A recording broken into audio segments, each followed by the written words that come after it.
स्वागत करने के लिए प्रधानमंत्री का यहाँ इजराइल के प्रधानमंत्री बेन्यामिन नेतन्याहू स्वयं उपस्थित। तो तेल अवीव से ये सीधी तस्वीरें प्रधानमंत्री नरेंद्र मोदी के इस दौरे की बेहद खास तस्वीरें, और हमने देखा एक बार फिर से वही गर्मजोशी दिखाई पड़ी है ममता, जो हमने एयरपोर्ट पे देखी थी, वही गर्मजोशी यहाँ पर भी अब जब प्रधानमंत्री संसद को संबोधित करने के कार्यक्रम के तौर पे जा रहे हैं। भारत और इजराइल के जो राष्ट्रीय ध्वज है वो हवा में लहराते हुए आपसी दोस्ती के संदेश को दुनिया तक पहुंचाते हुए। जब प्रधानमंत्री नरेंद्र मोदी इजराइल की धरती पर पहुंचे तब से लेकर अब तक हम लगातार देख रहे हैं कि तमाम प्रोटोकॉल से इतर दोस्ती की एक गहन तस्वीर हमारे समक्ष नजर आती है। और यहाँ पर हम देख सकते हैं कि नेसेट प्लाजा मेमोरियल मॉन्यूमेंट पर प्रधानमंत्री नरेंद्र मोदी पुष्प अर्पित करते हुए। ये स्मारक इजराइल की संसद क्नेसेट के बिल्कुल सामने स्थित है।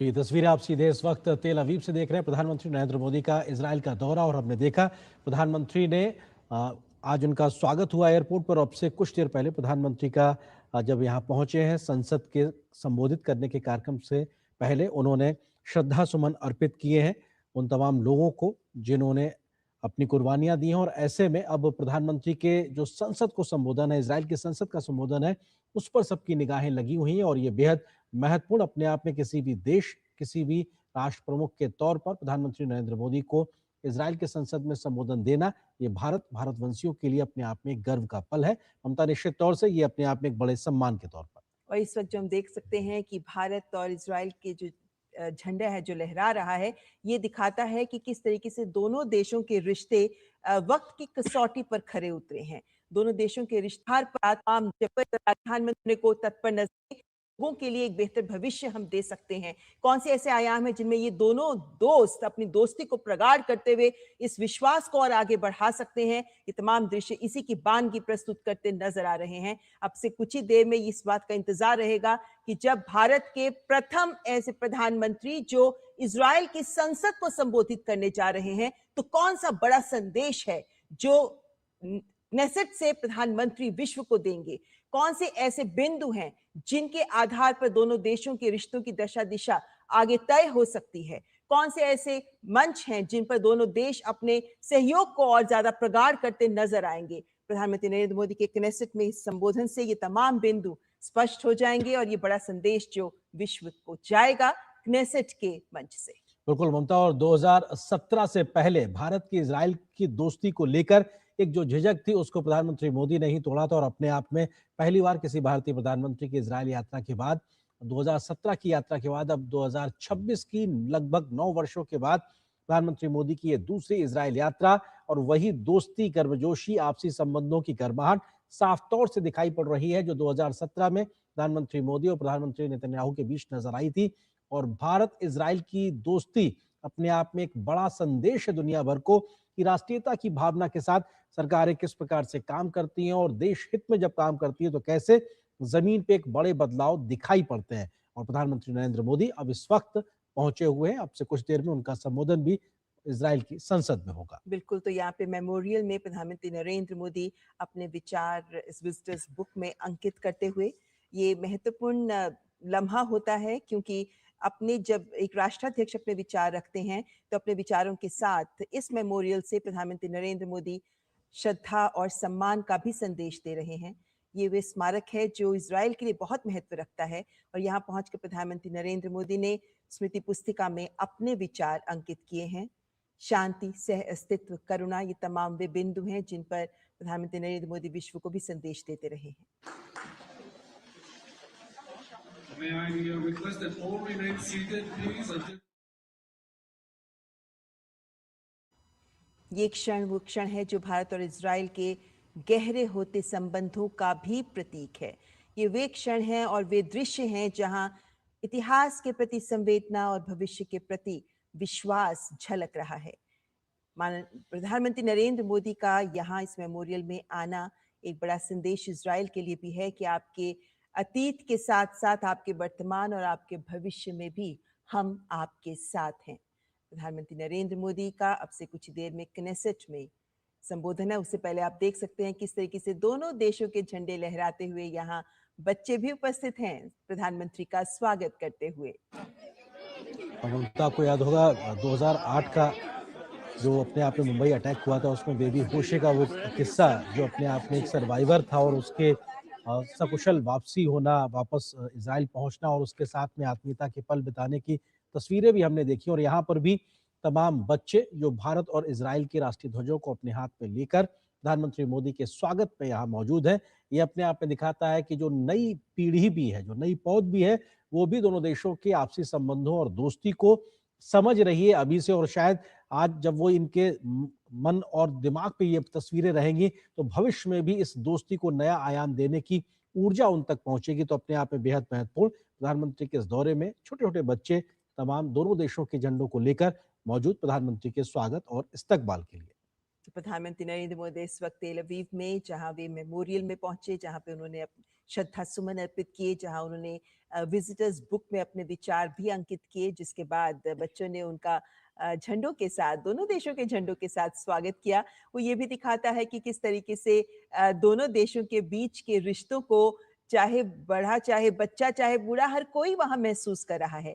ये कहा जा रहा है कि वहां तेल अवीव की सड़कों पर नमस्ते के साथ शलोम ये दोनों गूंजते नजर आ रहे हैं, जो ये दिखाते हैं कि जो भारतवासी वहां काम करते हैं वो ही हमारे देश के सम्मान को वहां आगे बढ़ाते नजर आ रहे हैं। तो वही जो जितने इजरायली हैं वे सभी प्राचीन संबंधों को याद करते हुए आज के भारत के साथ कदम ताल करने को भी संकल्पित नजर आते हैं। और भारत और इजराइल दोनों ऐसे गहरे दोस्त हैं जो अपनी दोस्ती को और आगे नई दिशा देने को आतुर नजर आते हैं। प्रधानमंत्री नरेंद्र मोदी का ये दौरा कैसे इस दोस्ती को नए आयाम दे सकता है, कैसे इस दोस्ती में नए बिंदु जोड़ सकता है, नजर है इसी पर, क्योंकि हम जानते हैं कि 2017 में जब प्रधानमंत्री नरेंद्र मोदी गए थे तब 7 समझौतों पर हस्ताक्षर किए गए थे। 2018 में जब प्रधानमंत्री बेन्यामिन नेतन्याहू भारत आए थे तब 9 समझौतों पर हस्ताक्षर किए गए थे। लेकिन तब से अब तक विश्व भी बहुत बदल गया है, दोनों देशों की जरूरतें बदल गई हैं, दोनों देशों की क्षमताओं में बहुत विकास हुआ है। उसको देखते हुए अब आज के दौर में जो भारत के सामने चुनौतियां हैं, जो भारत की सोच है, जिसके आधार पर भारत इजराइल के साथ अपने सहयोग को और आगे दिशा देना चाहता है, क्या कुछ निकलकर सामने आएगा ये सब सामने स्पष्ट होगा। लेकिन इस वक्त यहाँ पर हम देख सकते हैं फोटो सेशन हम सबके सामने, और इस पल को कैमरे में कैद करने का एक प्रयास। तमाम जो लोग वहां मौजूद हैं ममता, वो भी बड़ा उत्सुक है प्रधानमंत्री को अपने मोबाइल के कैमरे में तस्वीर के तौर पे कैद कर लेने को लेकर। तो ये प्रधानमंत्री के प्रति लोगों की एक तरीके से स्वीकारता को दिखाता है, उनके प्रति लोगों के उत्साह को दिखाता है कि प्रधानमंत्री को लेकर किस प्रकार से उत्साह इजराइल में साफ तौर पर दिखाई पड़ रहा। जिस प्रकार से हम बच्चों का जिक्र कर रहे थे, एक बच्चे का यहाँ पे आना, और ये दिखाता है किस तरीके से तमाम लोगों में उत्साह है प्रधानमंत्री मोदी की इस यात्रा को लेकर। और इजराइल के प्रधानमंत्री बेंजामिन नेतन्याहू की पत्नी उनके साथ मौजूद हैं। तमाम अन्य लोग इस वक्त अब से कुछ देर में प्रधानमंत्री जो इजराइल की संसद है वहां पर संबोधित करेंगे, और ये अपने आप में बेहद बड़े सम्मान के तौर पर हमने देखा कि इससे पहले भी कई देशों की संसद को संबोधित प्रधानमंत्री कर चुके हैं। और उसी कड़ी में अब ये देखिए तस्वीरें जहां पे क्नेसेट के केंद्रीय कक्ष की है ये तस्वीरें, और यहीं पर ये वो हॉल है जहां से इजराइल संचालित होता है। ये वो हॉल है जहां जो जैसे हमारा संसद भवन है उसी तरीके से यहाँ क्नेसेट है, जिसके प्लेनरी हॉल में प्लीनम इसे कहा जाता है। यहाँ से ये सीधी तस्वीरें आप देख रहे हैं, और यहाँ से प्रधानमंत्री नरेंद्र मोदी का संबोधन सब तक पहुंचेगा। कूटनीति और गरिमा का एक अनूठा संगम जो हमारे समक्ष नजर आएगा। हम जानते हैं प्रधानमंत्री नरेंद्र मोदी अब तक 18 देशों की संसद को संबोधित कर चुके हैं, और ये अपने आप में एक ऐतिहासिक उपलब्धि कही जा सकती है। और लेकिन ये क्षण बहुत विशेष है जब भारत के पहले ऐसे प्रधानमंत्री बन रहे हैं, प्रधानमंत्री नरेंद्र मोदी, जो इजराइल की संसद को संबोधित करने जा रहे हैं। क्नेसेट है, यहाँ की संसद को क्नेसेट कहा जाता है और इसी संसद को अब से कुछ ही देर में प्रधानमंत्री नरेंद्र मोदी का जब संबोधन होगा तो कह सकते हैं कि भारत के 140 करोड़ देशवासियों की ओर से क्या संदेश इजराइल के लिए है और क्या संदेश विश्व के लिए है, वो उसी को समझने के लिए ये संबोधन अत्यंत आवश्यक रहेगा। और इसीलिए इस संबोधन को बहुत महत्व भी दिया जा रहा है, क्योंकि ऐसा पहली बार हो रहा है कि भारत और इजराइल के संबंध तो बहुत प्रगाढ़ है 1950 से, लेकिन तब से अब तक पहली बार भारत के प्रधानमंत्री इस क्नेसेट में संसद को संबोधित करेंगे। और मतलब लोकतांत्रिक शक्तियों के आपसी संबंधों की भी ये भी एक खूबसूरत तस्वीर कहा जा सकता है, जहां पे संसद में संबोधन है, क्योंकि आम जनता अपने प्रतिनिधि चुनती है, वो देश चलाती है। जैसा आपने जिक्र किया, यही वो हॉल है जो इजराइल की दिशा तय करता है और कैसे नीतियां तय करता है। एक ऐसा देश इजराइल जो सबसे ज्यादा तकनीक संपन्न देश के तौर पर जाना जाता है, उसके तमाम नीति निर्माता प्रधानमंत्री को सुनने के लिए अगर उत्सुक और आतुर नजर आ रहे हैं, तो ऐसे में ये प्रधानमंत्री नरेंद्र मोदी की वैश्विक नेता के तौर पर बढ़ती स्वीकारता, एक विश्व नेता के तौर पर वैश्विक समस्याओं के समाधान को दिखाते उनके रास्ते को मान्यता देने के तौर पे है, और 140 करोड़ भारतीयों के सम्मान के तौर पर भी है वहां की संसद के संबोधित करने को लेकर। और अपने आप और में अरविंद, जो हमने अभी जी दृश्य देखे कि मेमोरियल पर जाकर प्रधानमंत्री ने ये अपनी श्रद्धा अर्पित की है यहाँ पर, और ये मेमोरियल बहुत ही महत्वपूर्ण है क्योंकि ये मेमोरियल है जो इजराइल के एक संप्रभु राष्ट्र के रूप में एक प्रतीक के तौर पर देखा जाता है, क्योंकि यूनाइटेड किंगडम ने जब यहाँ पर इस मेमोरियल में जो स्तंभ है जो उसको गिफ्ट किया था, तोहफे के रूप में दिया था, तो इसी सोच के साथ कि इजराइल एक संप्रभु राष्ट्र है। और इन मायनों में प्रधानमंत्री नरेंद्र मोदी का इस मेमोरियल पर पहुंचना और नमन करना और पुष्प अर्पित करना, ये दिखाता है कि इजराइल के अतीत के साथ भी भारत खड़ा है। हम सम्मान करते हैं इजराइल का, एक दोस्त के नाते हम इजराइल के अतीत के साथ वर्तमान और भविष्य में भी साथ चलने को संकल्पित नजर आते हैं। ये भारत एक दोस्त के नाते अपनी प्रतिबद्धता भी दिखा रहा है और इन मायनों में यहाँ प्रधानमंत्री का पहुंचना बहुत ही महत्वपूर्ण है। और यहाँ ये भी बता दें कि ये पूरा जो कॉम्प्लेक्स है, ये बेन गुरियन कॉम्प्लेक्स कहा जाता है, इसको नेशनल कॉम्प्लेक्स भी कहा जाता है, और ये यरूशलेम का राष्ट्रीय राजनीतिक और सांस्कृतिक केंद्र माना जाता है, जहाँ ये मेमोरियल भी है। यहीं पर म्यूजियम भी है, हिब्रू यूनिवर्सिटी भी है, नेशनल लाइब्रेरी भी है। तो ये बहुत ही केंद्रीय स्थान है इजराइल का, जहाँ पर ये मेमोरियल बना हुआ है। और प्रधानमंत्री नरेंद्र मोदी का यहाँ पहुंचना एक बहुत बड़ा संदेश भारत इजराइल दोनों देशों के रिश्तों के संबंध में अगर हम देखें तो भी ये बहुत महत्वपूर्ण माना जाता है। बिल्कुल ममता, जो बात आप कह रही हैं बहुत महत्वपूर्ण है। यूके के द्वारा एक प्रकार से इजराइल को राष्ट्र के तौर पर मान्यता देने के प्रतीक के तौर पे ये मौजूदगी, और इजराइल को आज के इजराइल बनाने में जिन तमाम लोगों का योगदान रहा है, जिन्होंने तमाम प्रकार की कुर्बानियां झेली हैं, एक बड़ा संघर्ष इन्होंने झेला है, उन सबको एक प्रकार से अपना पुष्प के तौर पर अपना श्रद्धांजलि देना और शब्दों के माध्यम से अपनी भावनाओं को उकेरना, या कहा जाए हर भारतवासी की ओर से अपनी भावनाओं को उकेरना, ये उस देश का, देश के लोगों का, उन देश के लोगों के द्वारा दी गई कुर्बानियां और किए गए संघर्ष को एक प्रकार से सम्मान के तौर पे है, जो भारत की ओर से 140 करोड़ भारतीयों की ओर से प्रधानमंत्री मोदी चाहे वो पुष्पों के तौर पे अर्पित कर रहे हैं या फिर उन शब्दों अल्फाजों के तौर पे जो उन्होंने इस विजिटर बुक में यहाँ पे अपनी भावनाओं के माध्यम से लिखा है। तो ये अपने आप में दोनों देशों के आपसी संबंधों को सम्मान के तौर पर भी देखा जाता है कि आप उनके संघर्ष को भी सलाम करते हैं, उनके विरासत को भी प्रणाम करते हैं, उसके बाद जो विकास की यात्रा है उसमें मिलकर कदम ताल करने को साथ साथ तैयार रहते हैं। बिल्कुल, और ये इस बात का भी संदेश देता है कि जो हमारी संघर्ष की स्मृतियां हैं, हमारे मुश्किल दौर की स्मृतियां हैं, वे हमें विभाजित नहीं करती बल्कि वे हमें मानवता के सूत्र में भी पिरोती हैं। और भारत और इजराइल दो ऐसे देश हैं जो आपस में शांति और सहयोग की नई प्रतिबद्धता का प्रतीक बनकर आगे बढ़ना चाहते हैं। और ऐसे में दोनों देशों के बीच के जो रिश्ते हैं वे कैसे और प्रगाढ़ किए जा सकते हैं, और क्या कुछ मायने और आधार मौजूदा वैश्विक परिदृश्य में क्या मायने रखते हैं दोनों देशों के रिश्ते, क्या सोच रखते हैं दोनों देश, इस संबंध में प्रधानमंत्री नरेंद्र मोदी का क्नेसेट में जो संबोधन होने वाला है वो अत्यंत महत्वपूर्ण है। क्योंकि हम जानते हैं कि जब भी प्रोटोकॉल के तहत कूटनीतिक वार्तालाप के बाद, औपचारिक बैठकों के बाद जब जो संदेश दिए जाते हैं उनसे इतर जब हम किसी देश की संसद में प्रधानमंत्री के संबोधन को सुनते हैं तो वे न केवल मौजूदा दौर बल्कि इतिहास और भविष्य की बातों को भी सामने रखा जाता है और वो इन मायनों में बहुत महत्वपूर्ण हो जाता है कि वो संसद के पटल पर कही हुई बात होती है। तो प्रधानमंत्री नरेंद्र मोदी जब कनेसेट में पहुंचेंगे, इजराइल की संसद में पहुंचेंगे और वहां पर संबोधन देंगे, उसका महत्व, उसकी गरिमा, उसकी प्रतिबद्धता कई स्तर तक बढ़ जाती है और इसीलिए इस कनेसेट में दिए जाने वाले संबोधन पर सबकी नजरें लगी हैं कि प्रधानमंत्री नरेंद्र मोदी क्या नई दिशा देने वाला संबोधन प्रस्तुत करेंगे जो दोनों देशों के रिश्तों को वैश्विक पटल पर भी न केवल नई ऊंचाई देगा बल्कि विश्व के अन्य देशों के लिए भी एक संकेत होगा, क्योंकि आज वो दौर है जब सभी देश आपस में उन देशों के साथ आगे बढ़ना चाहते हैं जिनके साथ विश्वास बहुत प्रगाढ़ हो।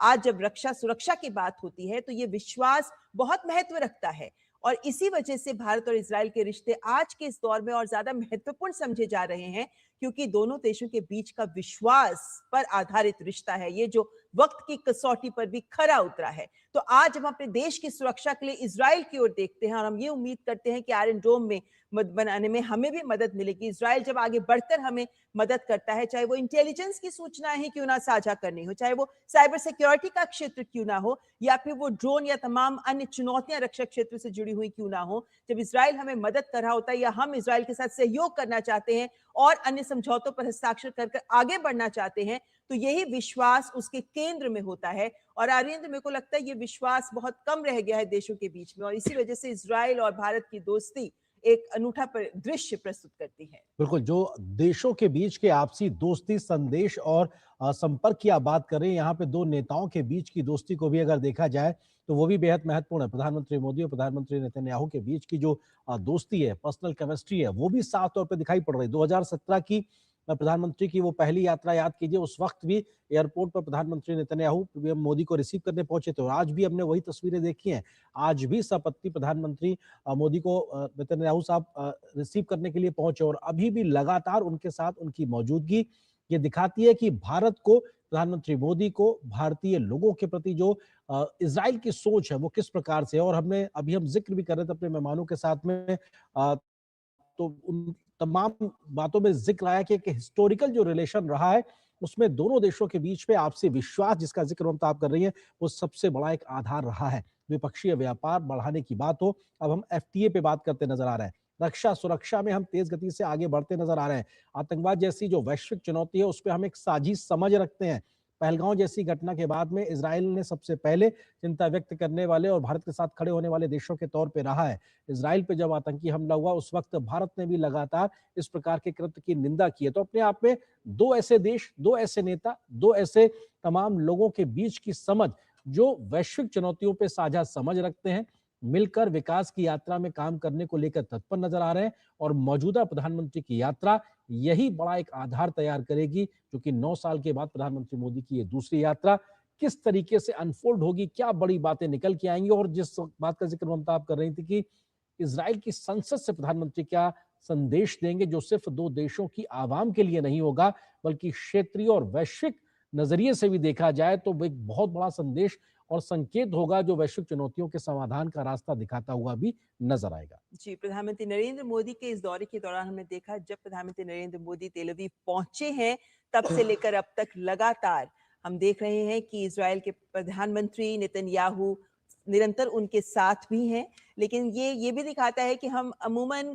कूटनीति और प्रोटोकॉल के चश्मे से राष्ट्राध्यक्षों के आपसी उनकी वार्तालाप या उनकी बातचीत और उनकी भाव भंगिमाओं को देखते हैं, लेकिन कहते हैं ना कूटनीति मेज पर होती है लेकिन जो दोस्ती है वो दिल से होती है।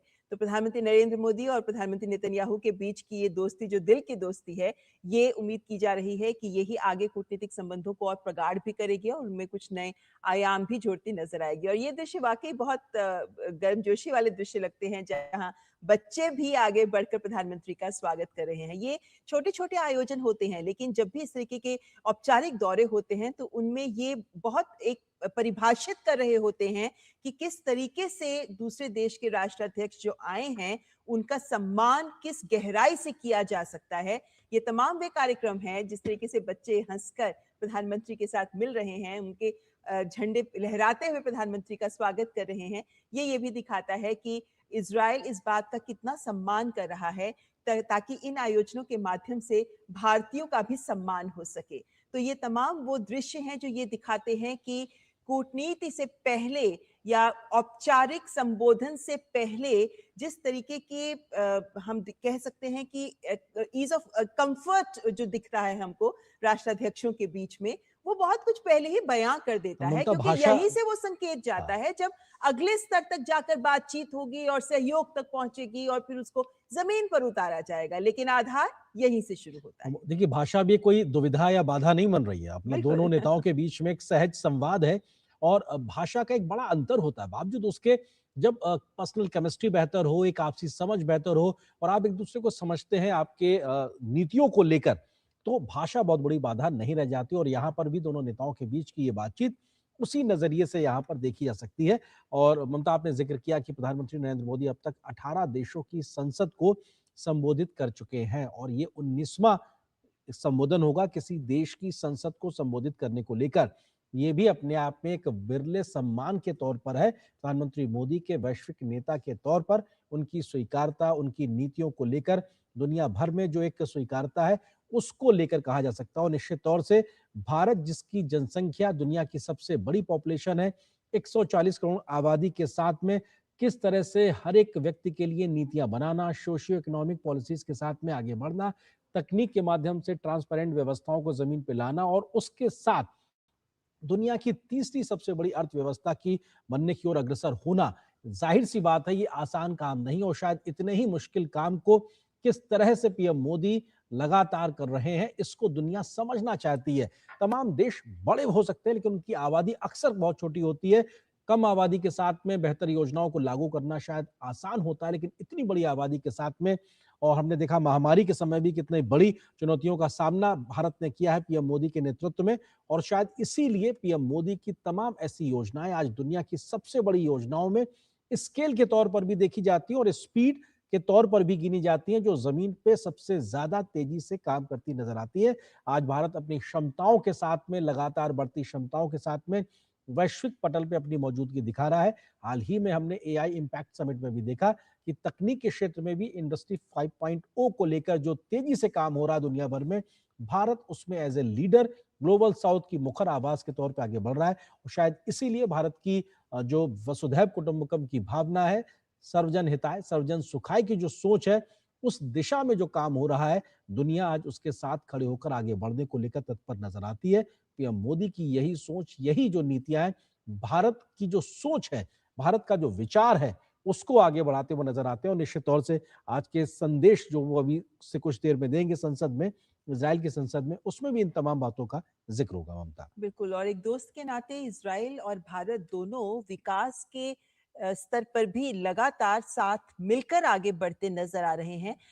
इजराइल को नेशन ऑफ स्टार्टअप्स कहा जाता है और हम जानते हैं प्रधानमंत्री नरेंद्र मोदी हमारे देश में भी स्टार्टअप्स को आगे बढ़ाने को लेकर कितने प्रतिबद्ध नजर आते हैं। 2 लाख से ज्यादा स्टार्टअप्स हैं हमारे, और ये जो संस्कृति है स्टार्टअप्स की, कैसे हम इसके माध्यम से देश के युवाओं को आगे साथ ला सकते हैं, एक उसका भी उदाहरण। लेकिन इजराइल हमारे साथ, चाहे हम कृषि की बात करें, जल प्रबंधन की बात करें, विभिन्न क्षेत्रों में भी हमारे साथ जुड़ा हुआ है। हमारे साथ हमारे विशेष मेहमान भी जुड़े हुए हैं। अतुल अनेजा जी हमारे साथ इस वक्त भी जुड़े हुए हैं, जो विदेशी मामलों के जानकार हैं।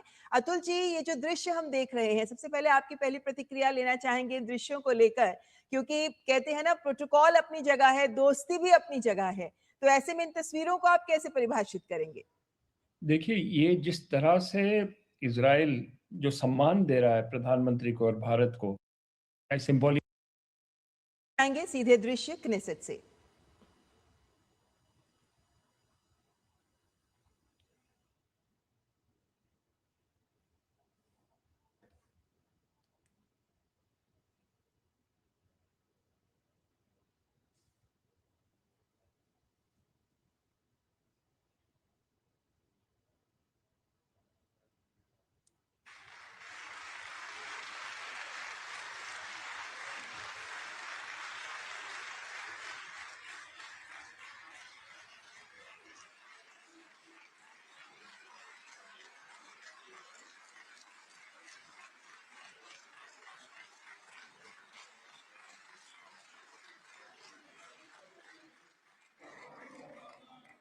נא לשבת.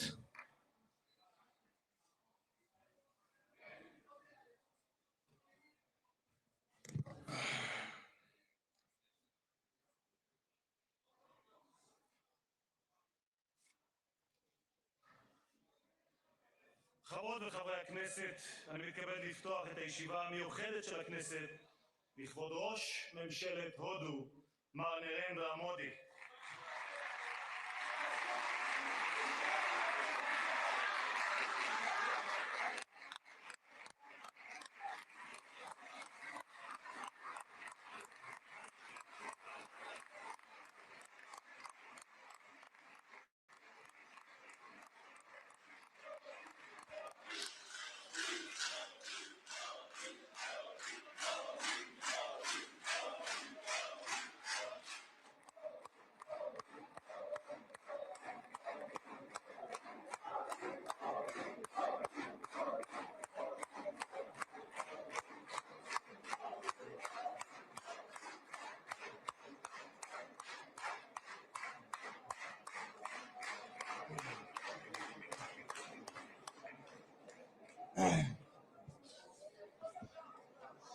ראש הממשלה חבר הכנסת בנימין נתניהו ורעייתו שרה.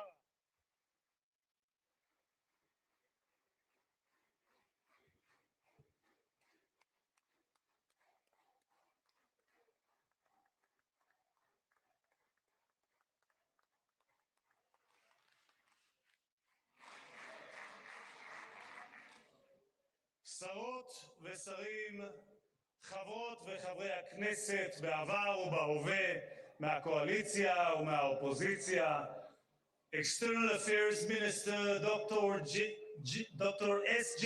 Shankar, National Security Advisor Mr. Ajit Doval, Foreign Secretary Mr. Vikram Misri, Ambassador of India to Israel J.P. Singh, Ambassador, yes,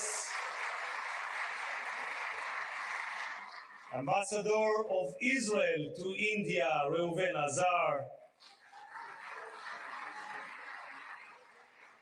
Members of the distinguished delegation, members of Israel's senior state leadership, heads of foreign missions to Israel, Mankal Knesset, Moshe Chiko Edri,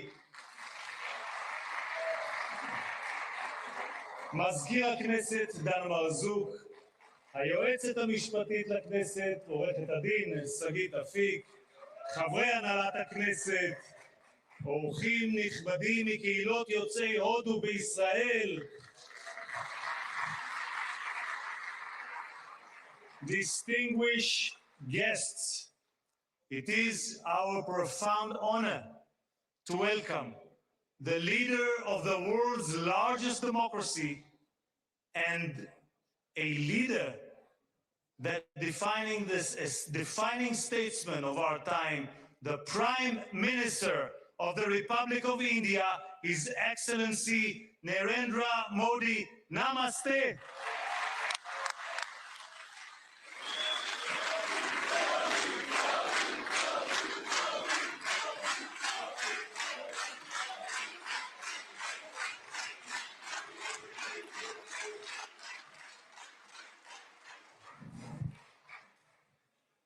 For Prime Minister Modi, leadership is not merely the administration of a state, but the inspiration of a nation, a huge nation. Guided by that conviction, he has transformed India. He reshaped the landscape in public health, industry, agriculture, and infrastructure.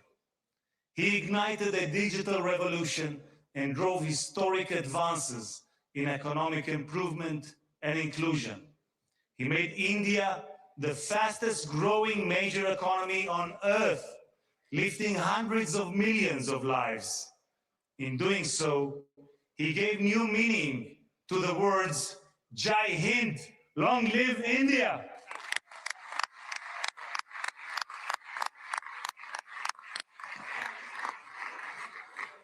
For over 2 millennia, India gave Jews a home and, in our darkest hours, a refuge. India's ancient Jewish communities helped build this land and this country and continue to enrich it with India's culture, cuisine, and warmth. Diplomatic relations were established early, but it was the two prime ministers, Modi and Netanyahu, who forged a true strategic partnership.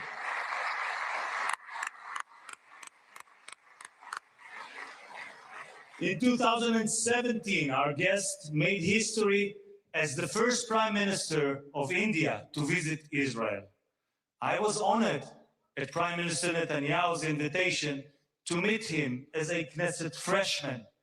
Today, it is my great privilege as Speaker of the Knesset to welcome him as the first Prime Minister of India to address the Knesset and to make history once again. Thank you, Prime Minister Modi.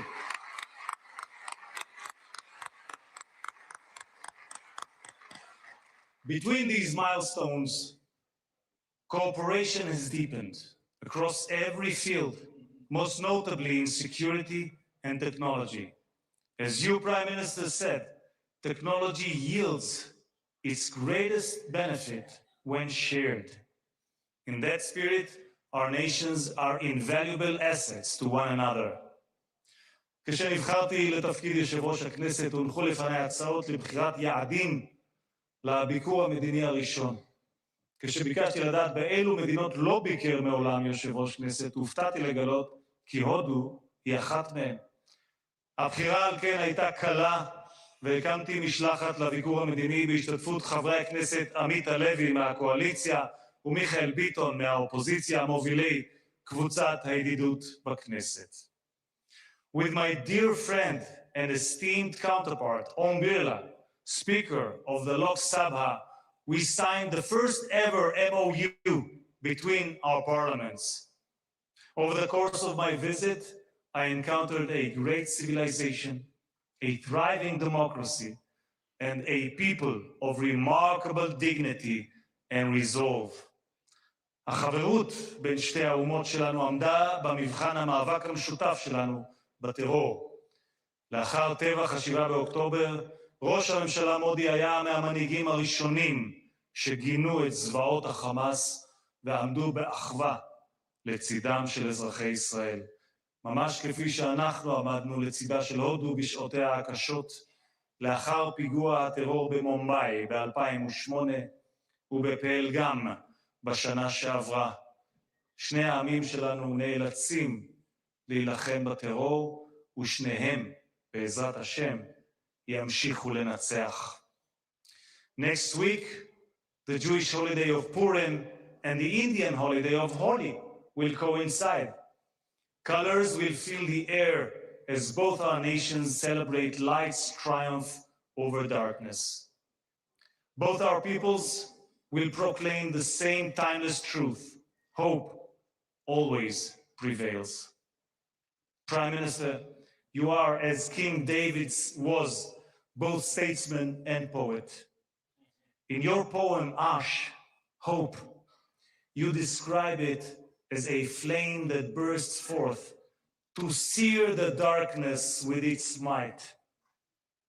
That flame burns in the Psalms of King David too. Kaveh el Adonai, chazek ve'yametz libecha, kaveh el Adonai.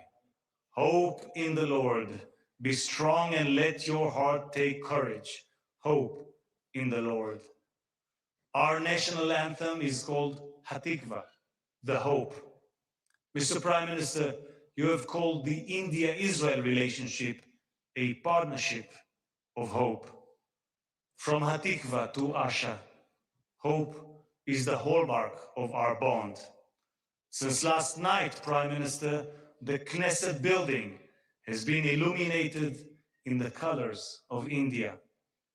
May the light that unites Jerusalem and New Delhi illuminate our nation's future.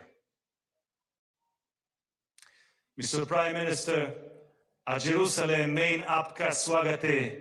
Knesset main apka swagate. Welcome to Jerusalem. Welcome to the Knesset.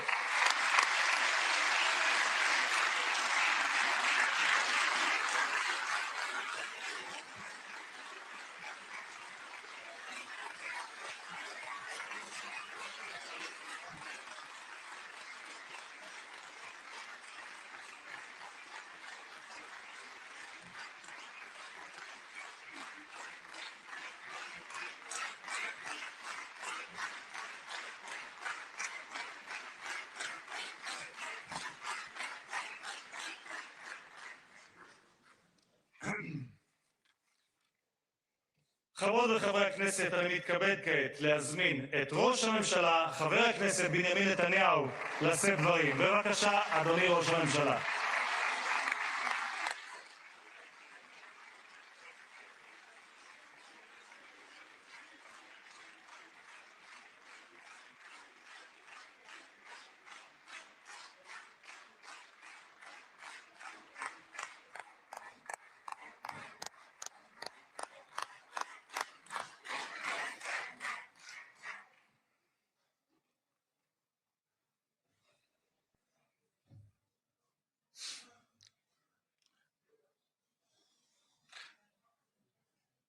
אדוני היושב-ראש, חברות וחברי הכנסת, heads of state, prime ministers, they come to the Knesset, we greet them warmly, and it's always an exciting moment. For all of us, and for me too. But I have to tell you, Narendra, my dear friend, I am deeply, deeply moved by your visit here today, because I have to be diplomatic. I will not rank it, because I'll get into trouble. But I've never been more moved than by your visit here with us, a great friend of Israel, a great champion of the Indian-Israeli alliance, and a great leader on the world stage. Welcome to Jerusalem, my dear friend, Prime Minister Narendra Modi, and your distinguished delegation. Welcome to Jerusalem. Now, I said, Narendra, my dear friend, these are not just words. I would almost venture to say, more than a friend, a brother. In many ways, brothers. Now, when you were last here, we, the two of us, were in the Mediterranean coast. And I said, why don't we take off our shoes and go into the water, which we wanted to purify, and we did, with Israeli technology. So, with all deference to our Christian friends, they said we didn't wade in the water, we walked on water. That's not true. We didn't walk on water, but we did perform miracles since then. Because what we have done is we've doubled our trade, tripled our cooperation, quadrupled our understandings in ways that I cannot begin to describe. And in some ways, probably shouldn't describe.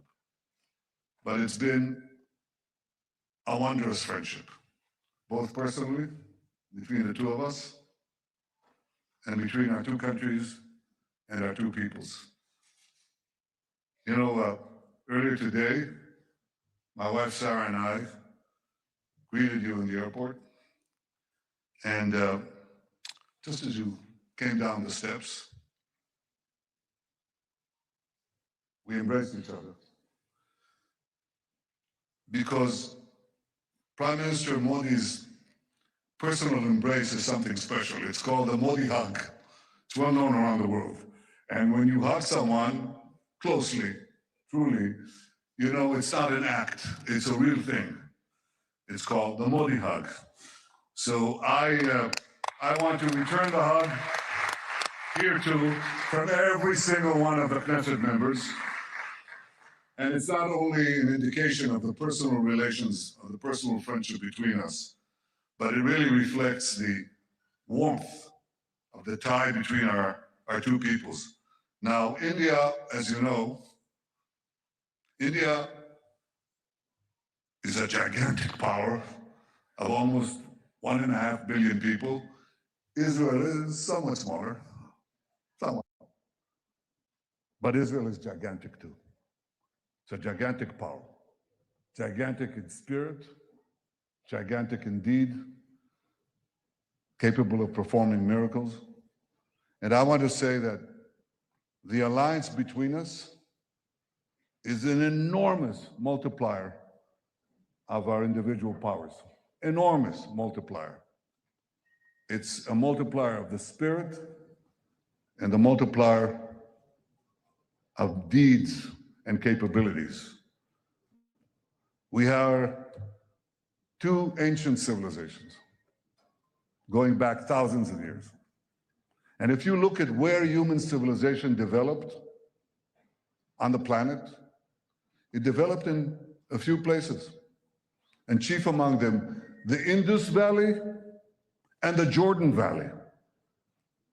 These are the places where enormous things developed, enormous spiritual things, conceptual things, matters of the heart, matters of the mind, matters of morality. We're two ancient civilizations, and we had to go through the voyage of time, the odyssey of time, with so many trials and tribulations, and yet 80 years ago, we emerged, the two of us, from British rule, almost 80 years, almost at the same time, achieved our independence. We share so many common interests. We're two democracies.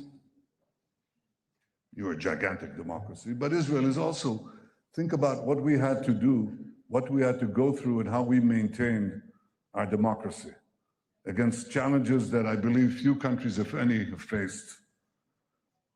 We are now deepening our deep bond, את הברית החזקה האסטרטגית הגלויה שיצרנו. יצרנו ברית גלויה. ולא פחות מזה, שתי המדינות שלנו נמצאות בשיא כוחן. ישראל חזקה מאי פעם, והודו חזקה מאי פעם.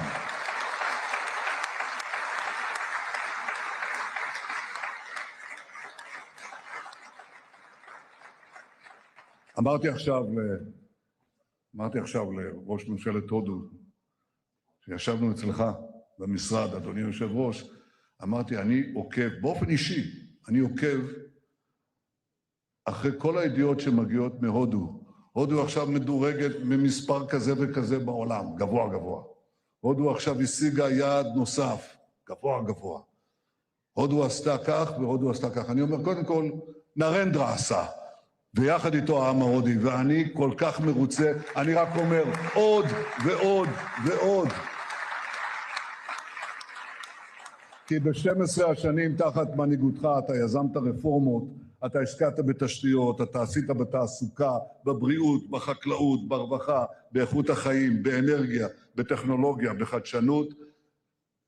רציתי להגיד לכם, השמיים הם הגבול, מה פתאום? הודו היא מעצמת חלל, אחת הגדולות בעולם, שמיים לא הגבול.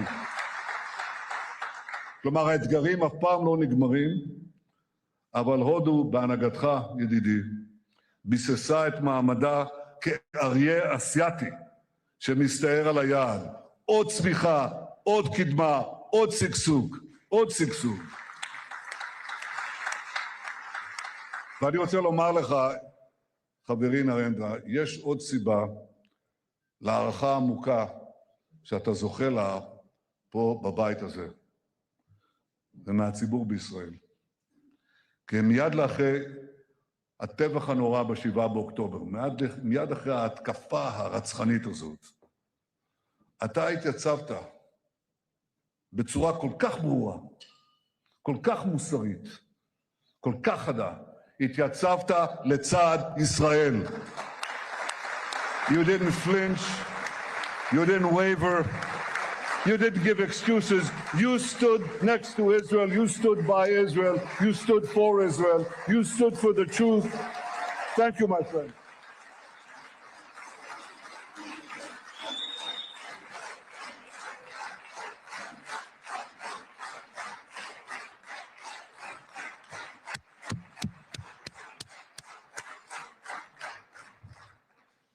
אנחנו אף פעם לא נשכח זאת.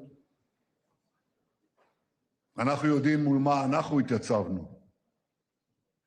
אבל רבים בעולם, אולי בסימפתיה רגעית, ראשונית, שכחו מהר מאוד. ישראל מתייצבת, ניצבה ומתייצבת, בחזית של הציוויליזציה מול האסלאם הקיצוני. ובסיס האם של האסלאם הקיצוני הוא המזרח התיכון. אבל הלבה שפולט הר הגעש של הקנאות הזאת, הלבה הזאת מתפשטת במהירות לכל יבשת, לכל מדינה. הודו כמו ישראל ידע פיגועי טרור קשים שגבו את חייהם של חפים מפשע. כשרעייתי שרה ואני ביקרנו במומבאי, היינו באותו מלון מפורסם שבו הייתה התקפה הרצחנית הזאת,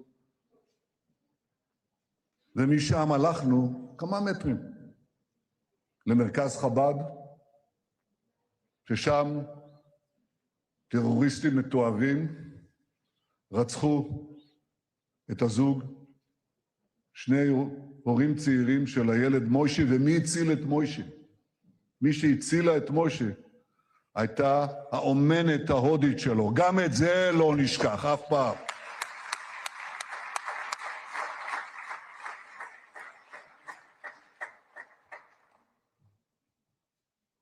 הודו תומכת בישראל, וישראל תומכת בהודו, גם במקרים שהם ידועים, וגם במקרים שהם פחות ידועים. הודו תומכת בישראל, כי היא מבינה שישראל משמשת קיר מגן מפני הברבריות, ואנחנו עושים זאת קודם כל להגן על עצמנו, אבל גם בשירות העולם התרבותי. ישראל, כמו הודו, היא מבצר של דמוקרטיה, של חופש, של זכויות אדם, במרחב פראי רוכש סכנות. הטבח של 7 באוקטובר הבהיר חד משמעית, או שציר הרשע הג'יהאדיסטי ישבור אותנו, או שאנחנו נשבור אותו, ואנחנו שוברים ונשבור אותו. ועשינו זאת ואנחנו עושים זאת בזכות הגבורה של לוחמינו, הלוחמים והלוחמות, המפקדים והמפקדות שלנו. איזה גבורה, איזה גבורה. ידידי נרנדרה, הייתי רוצה להפגיש אותך, אם יהיה זמן, עם כמה מהם. צריך לראות אותם. הייתי רוצה להפגיש אותך עם הפצועים שלנו. חלקם קטועי גפיים. יש אחד מהם, אני אביא את התמונה שלו הערב, אני רוצה להראות לך. קוראים לו ארי, which means lion, Ari Spitz. And Ari lost his 2 legs and his arms, one of his arms. And he has prosthetics. He's sitting there smiling, cheering with his one healthy arm. And he says, Israel lives, Am Yisrael Chai.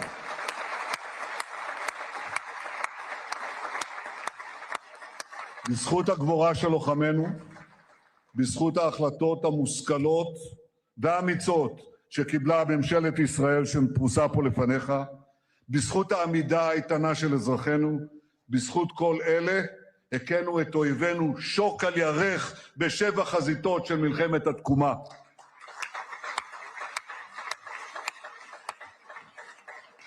אבל ידידי היקר, אנחנו שילמנו מחירים יקרים.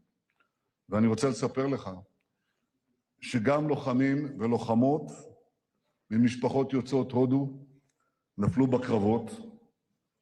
אנחנו מרכינים ראש לזכרם, יחד עם כל גיבורינו שנפלו.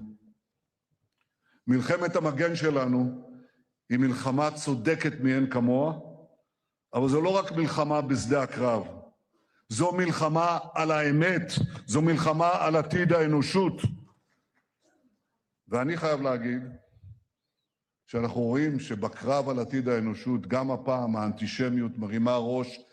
היינו שם רק לפני 80 שנה וראינו את זה. האנטישמיות שמתחילה עם היהודים, ואחר כך מסכדת את האנושות כולה. אל מול גלי האנטישמיות והשקרים שמוטחים בינינו, לא הרכנו ראש. אבל גם במאבק הזה, נרנדרה, מצאנו בך ובהודו ידידי אמת. In a world where anti-Semitism is rising, India stands out. A civilization where Jews were never persecuted by the state, only welcomed. We don't forget that too. Thank you, India.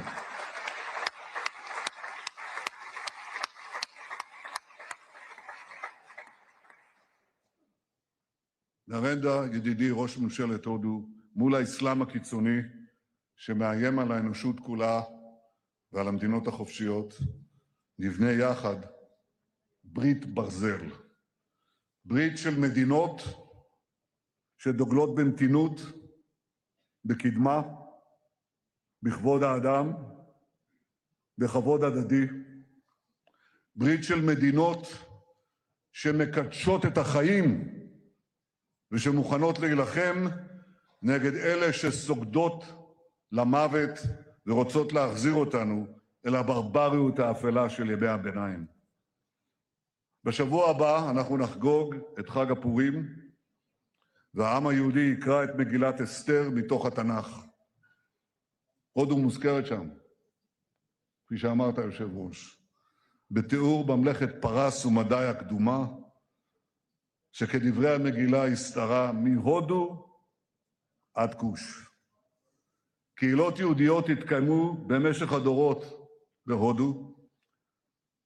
מאז שזכינו בעצמאותנו, רבבות יהודים ילידי הודו באו לישראל, ולאחרונה החלטנו בממשלה לעלות לארץ חלק מקהילת בני המנשה בהודו. פגשנו את הנציגים שלהם, ילדים חמודים, ואחד מההורים אמר לי, אנחנו לא בני מנשה, אנחנו בני ישראל, נכון מאוד, והם עולים ארצה, מתוך רצונם להיקלט במדינתנו. כי הכמיהה לציון, הכמיהה לארץ ישראל, עומדת בלב החזון הציוני. את זה הבינו כמה מגדולי הרוח של הודו, שהתייחסו לציונות בראשית דרכה באהדה גדולה. ביניהם היה המשורר הדגול, טגור. טגור זכה בפרס נובל לספרות עוד לפני מלחמת העולם הראשונה. במהלכו, מלחמת העולם הראשונה, I know you know this, but I want to make sure that everyone knows this. In the First World War, when we were still under Ottoman occupation, those who helped us liberate this country, the British Army, in which there were Jewish fighters, including Jabotinsky, with the 1st Jewish Battalion, but also brave Iranian soldiers and commanders who fought like lions in the battle against Haifa. For the liberation of Haifa, the forces were pushed back, and who stormed forward, gave their lives. Indian commanders, we never forget that too. They gave their lives for us.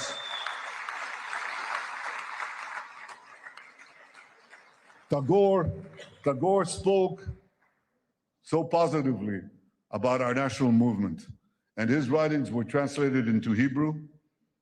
היו מי שישבו את דמותו, עטורת הזקן הלבן, לנביאי ישראל.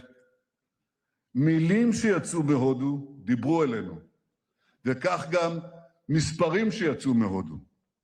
דודי המנוח, פרופסור אלישע נתניהו, זיכרונו לברכה, היה ממקימי הפקולטה למתמטיקה בטכניון. That's our equivalent of MIT. הדוד אלישע תמיד דיבר איתי בהערצה על המתמטיקאים ההודים, ובייחוד הוא הזכיר את רמנוג'ן. הזכיר אותו הרבה פעמים, כי התגליות הגאוניות של רמנוג'ן בתחילת המאה ה-20 שינו את פני המתמטיקה. רמנוג'ן בא מהעם. הוא בא מהעם. הוא לא בא מהאוניברסיטה. גם אתה באת מהעם. אתה צמחת מהעם. אתה עלית מעלה כי ידעת מהם השורשים שלך. ובכן, כל זה קרה בתחילת המאה הקודמת, ולקראת סוף המאה הקודמת, הודו וישראל כוננו יחסים מלאים, ואחת התוצאות של מפנה דיפלומטי זה היא תנועת המטיילים הישראלים אל המזרח. עשרות אלפי ישראלים, צעירים ומבוגרים, מבקרים מדי שנה בהודו. הם מתפעלים מהכל, ממה שיש היום וגם מהמורשת התרבותית העתיקה. והם מספרים שאחד מאזרחי הודו שואל מטייל בישראל, כמה אתם? והישראלי עונה לו, 10 מיליון. וההודי ממשיך, וכמה בישראל? לא 1.5 מיליארד, אבל רבים שמעריצים את הודו, מחבקים את הודו, ורוצים גם לבוא להודו. אחד מהם זה אני, וגם רעייתי פה, אנחנו רוצים ביקור חוזר, זה בטוח. את זה כבר חילצתי, אני כבר אומר לכם, הישג דיפלומטי ראשון, נביא את הממשלה להודו. לא רק שנביא את ראש ממשלת הודו לממשלה, נביא את הממשלה, את ממשלת ישראל להודו, לביקור. G2G. בביקורך הנוכחי, they all want to come. בביקור הנוכחי שלך בישראל, אנחנו נהדק עוד יותר את הקשרים בינינו, גם האישיים וגם המדינתיים, כי יחד אנחנו מובילים מהלכים בקנה מידה היסטורי. זה קורה בוודאי ביחס לאתגרי הביטחון ולהזדמנויות בביטחון, אבל זה לא רק בביטחון. אנחנו יוצרים צירי פעולה חדשניים בכלכלה, במסחר, באנרגיה, בטכנולוגיה, בסייבר, בבינה מלאכותית ובחלל. בחלל, גם כן. שר הביטחון ישראל, אתה מרבה לדבר על זה, והנה, תדע שיש כאן אוזן קשבת. אנחנו מפתחים יחד את יוזמת איימק. זה מסדרון ימי ויבשתי שיחבר את הודו דרך חצי האי ערב. יחבר אותה לנמל חיפה, ומכאן לים התיכון ולאירופה, ואיימק, המסדרון היבשתי ימי הזה, יכול להתקיים ולשגשג רק אם יעבור דרך מדינות יציבות ובטוחות. ואין מדינות חזקות ובטוחות יותר בציר הזה מאשר הודו וישראל. ולכן אני מברך על המחויבות שלך לכך שישראל תהיה חוליה מחברת בין אסיה לאירופה דרך נמל חיפה. בביקור הזה שלך אני איישם גם הסכמים בתיירות, בתרבות, בחקלאות, במים, בהתפלה, וברוח הסכמי אברהם בשלום, אנחנו נמשיך את המהפכה של בריתות חדשות, של הגברת היציבות האזורית, של חיזוק החוסן, הקדמה והשגשוג. אני רוצה שתשימו לב, אנחנו לא רק מגיבים למציאות, אנחנו מעצבים את המציאות, מתוך קרבה ואמון גדולים מאי פעם. ידידי, נרנדרה, מאז ביקורך האחרון בישראל, הקודם, ב-2017, מים רבים זרמו בנהר הגנגס בהודו, כמו גם בים התיכון, שם טבלנו שנינו את רגלינו ביום קיץ נפלא. אבל מאז אני מבקש לעדכן אתכם שאנחנו שומרים על קשר רצוף, אנחנו מדברים עשרות פעמים בטלפון, שיחות כל כך גלויות, כל כך חבריות, עם חום הלב, חום אמיתי ולא מעושה. אנחנו הוספנו מאז לקדם את היחסים בינינו, אנחנו טיפחנו את הקשר בין שני העמים, שבכל אחד מהם יש הרבה סקרנות והרבה כישרון. אני זוכר את החוויה מרטיטת הלב שביקרנו יחד איתך במחוז גוג'ראט, שם גדלת, שם היית למושל, ושם המושל מודי גילה את הגאוניות של החקלאות בישראל והביא אותה להודו, ומשם זה התפשט לכל הודו. ובכן, ביקרנו שם, וכשביקרנו בגוג'ראט, מאות אלפים של התושבים עמדו ברחובות והריעו ונופפו בדגלי ישראל והודו, והיה שם גם שלט ענק בעברית, ענק, כמו כל הבניין הזה. ברוכים הבאים, בעברית. אז היום, מכובדי, אתה שוב בישראל, אתה מתקבל כאן באותה קבלה חמה, באותה קרבת לבבות. במאה ה-21 אנחנו נביא את הברית בין ישראל להודו לגבהים חסרי תקדים, ואני בטוח שיום יבוא, אני בטוח, כי כשביקרנו בהודו אתה הבאת מופע של האומנים הפנטסטיים מבוליווד. אז אני אומר, יבוא יום ויעשו סרט בהוליווד על סיפור האחווה בין שתי המדינות, ואני מבטיח לכם, זה יהיה סרט שובר קופות. ראש הממשלה מודי, ידידי היקר נרנדרה, אני מברך אותך מעומק ליבי, אותך ואת פמלייתך. ברוכים הבאים תהיו כולכם בישראל, בירושלים, בחברות אמת ובהוקרת אמת. ברוכים הבאים.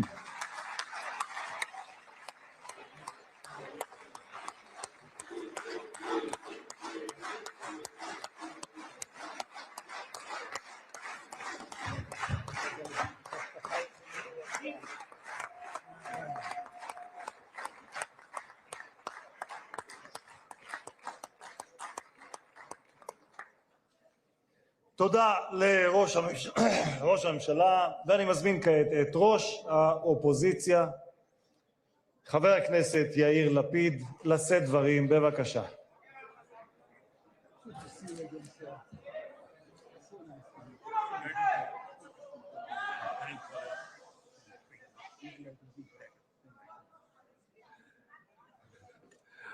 Mr. Prime Minister, I'm only going to take a minute of your time to make sure you know whatever happened here today has nothing to do with you. The entire state of Israel. Let's try and not make things worse. The entire state of Israel is filled with admiration to your leadership, to your friendship, to the fact that you were here for us in our time of trouble, and to the alliance, the eternal alliance between our two states. So thank you very much for being here. And we are all, both sides of the aisle, looking forward to hear your speech. Thank you so much, sir. Thank you.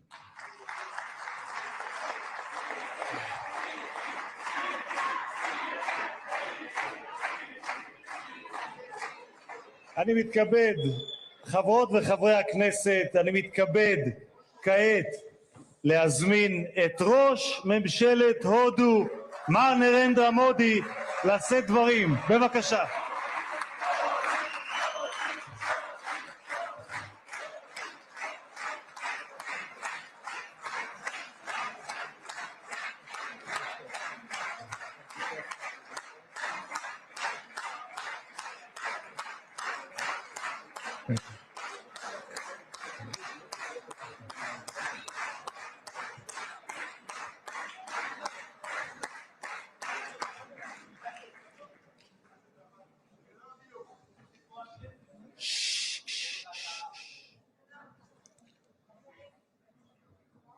His Excellency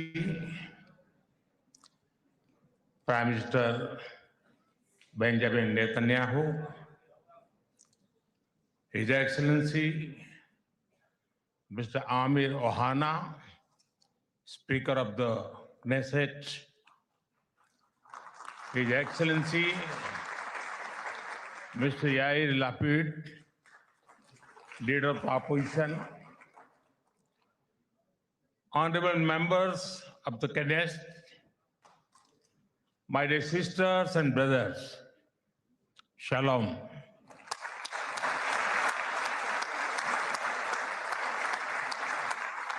Namaste. Honorable members, it is a privilege and an honor for me to stand before this distinguished house. I do so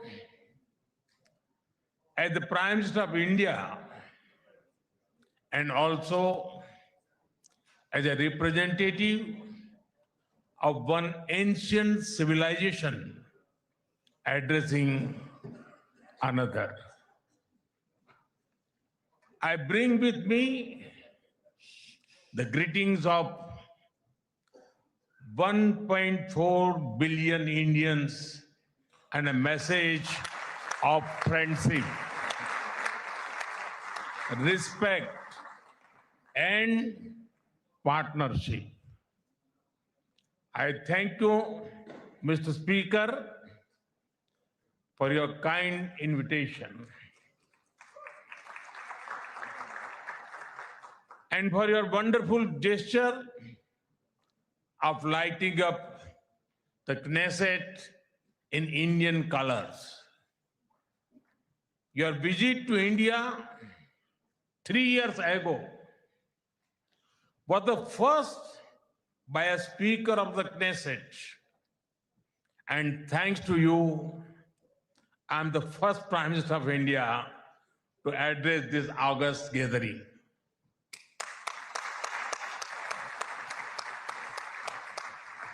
Nine years ago, I had the good fortune to be the first Prime Minister of India to visit Israel. And I'm very happy to be here again, returning to a land to which I have always felt drawn. After all, I was born on the same day that India formally recognized Israel, September 17, 1950.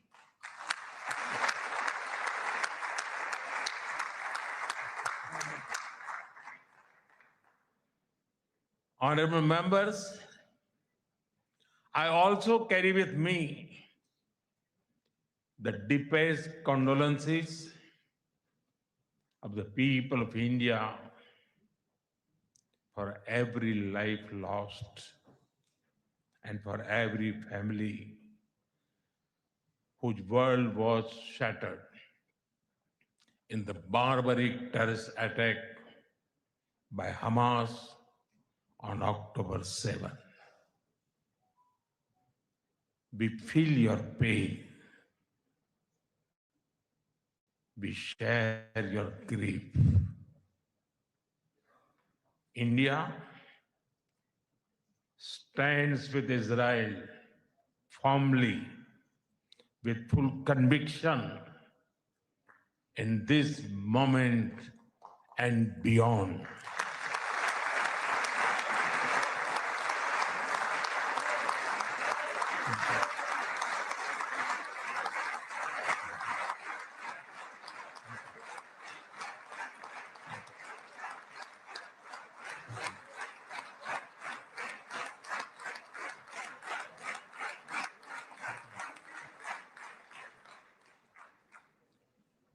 No cause can justify the murder of civilians. Nothing can justify terrorism. India has also endured the pain of terrorism for a long time. We remember the 26/11 Mumbai attacks and the innocent lives lost, including Israeli citizens.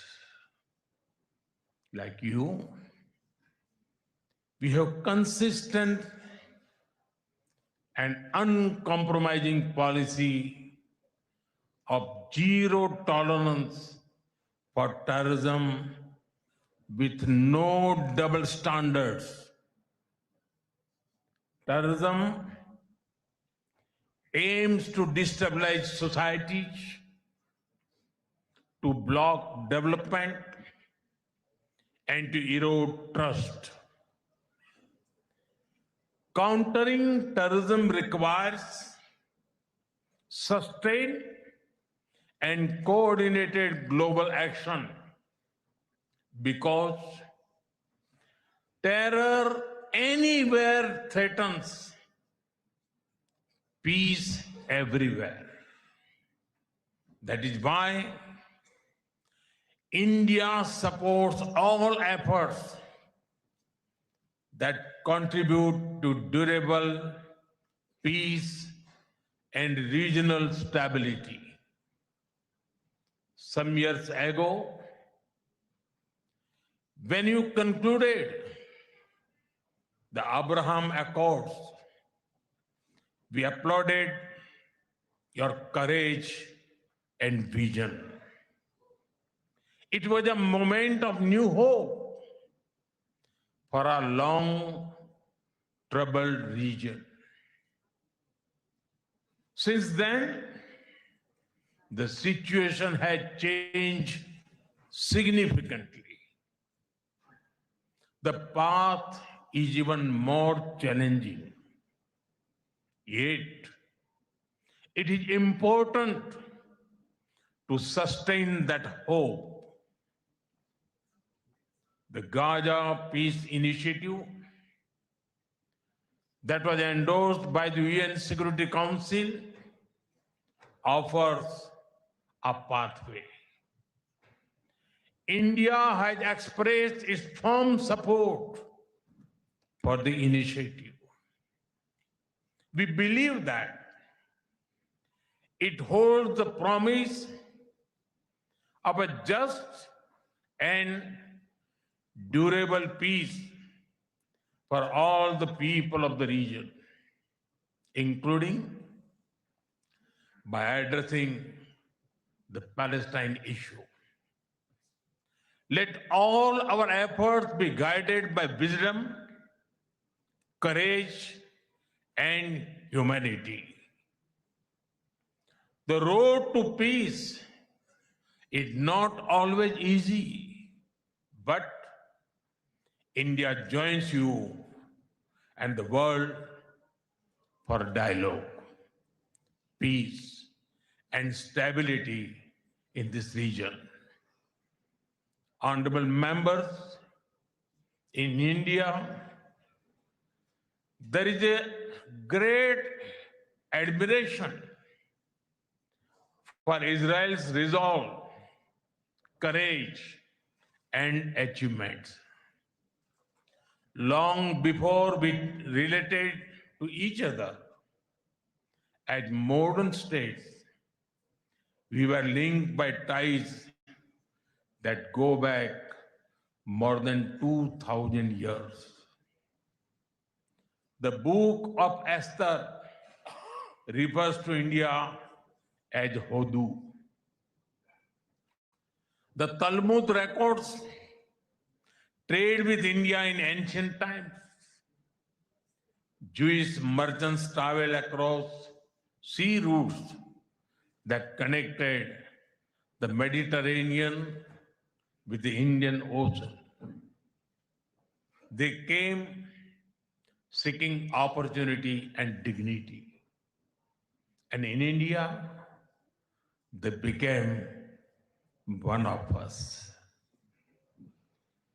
Jewish communities have lived in India without fear of persecution or discrimination. They have preserved their faith and participated fully in society. That record is a source of pride for us. Honorable members, the Bene Israel of Maharashtra the Kochini Jews of Kerala, the Baghdadi Jews of Kolkata and Mumbai, and the Bene Menashe of the Northeast have enriched India. In my home state, Gujarat,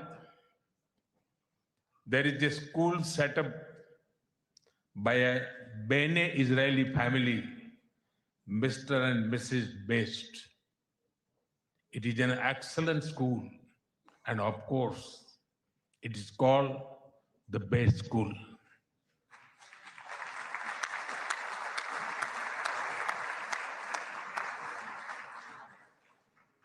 Edwin Myers gave shape to the film division of India and was towering figure in the history of Indian cinema. Dr. Rubin David was the founder of the Kankaria Zoo in Ahmedabad. The actor David Abraham Cheulkar, or Uncle David, become a household name across the country. Walter Kaufman composed the signature tune for All India Radio. David Sassoon built many institutions that still serve Indian society. And of course, the heroic contribution of Lieutenant General J.F.R. Jacob during the 1970 war with Pakistan is widely known.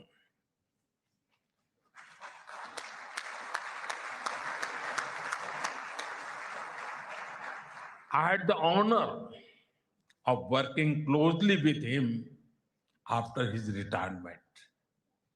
We discussed India-Israel relations, among many other things, over many cups of tea.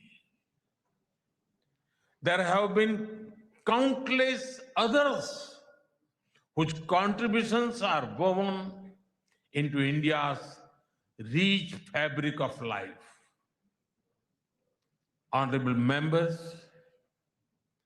there was movement from India to Israel too, when many Indian Jews migrated to Israel in the mid-20th century. Today, a vibrant Indian origin Jewish community lives here. They are contributed to the building of modern Israel in laboratories and hospitals, in classrooms, and also on the battlefield. They hold firmly that Israel is their fatherland and India their motherland.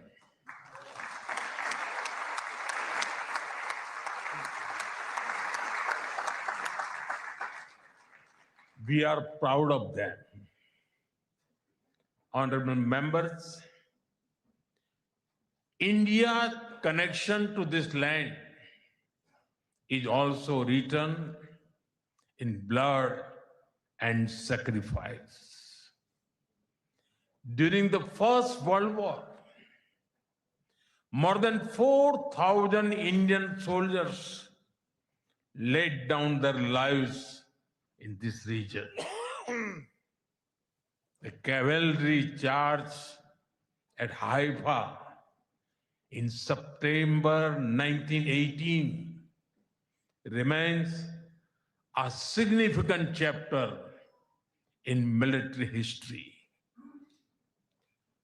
Major Thakur Dalpat Singh, remembered as the hero of Haifa, symbolized the shared history. During my last visit, I was deeply moved to pay my respect at the Haifa Memorial for Indian soldiers. Honorable members, last month, the world marked the International Holocaust Remembrance Day. The Holocaust stands as one of humanity's darkest chapters.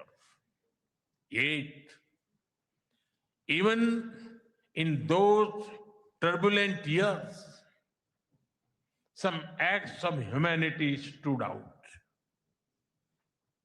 The Maharaja of Navanagar in Gujarat, also known as the Jam Sahib, offered refuge to Polish children, including Jewish children who had nowhere else to turn.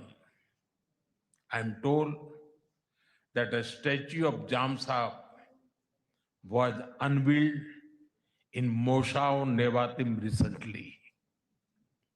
Thank you.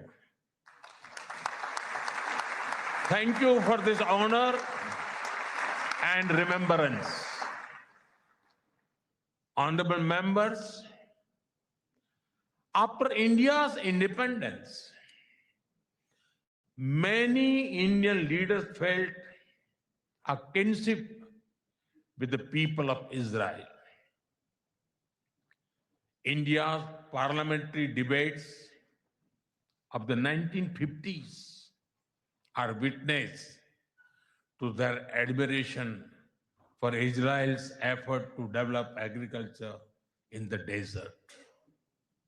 The kibbutz movement of Israel inspired our leaders like Acharya Vinoba Bhave and Loknayak Jayaprakash Narayan. First in my home state, Gujarat, and now across India, I've seen the approach of per drop, more crop work wonders in agriculture.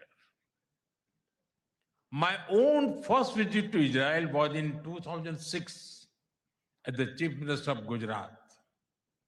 Later in 2017, during my visit to Israel as Prime Minister, our two countries elevated the relationship to a strategic partnership.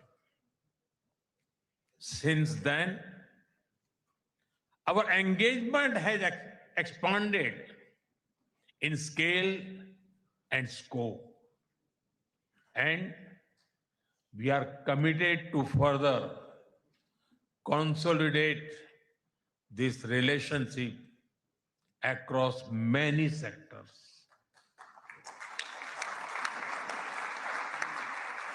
Honorable members, for the last few years, India has been the fastest growing major economy in the world. Soon, we will be among the top 3 economies globally.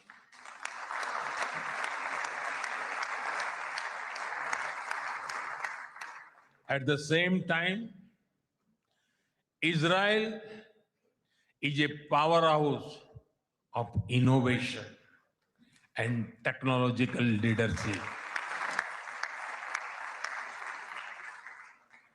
This creates a natural foundation for our forward-looking partnership.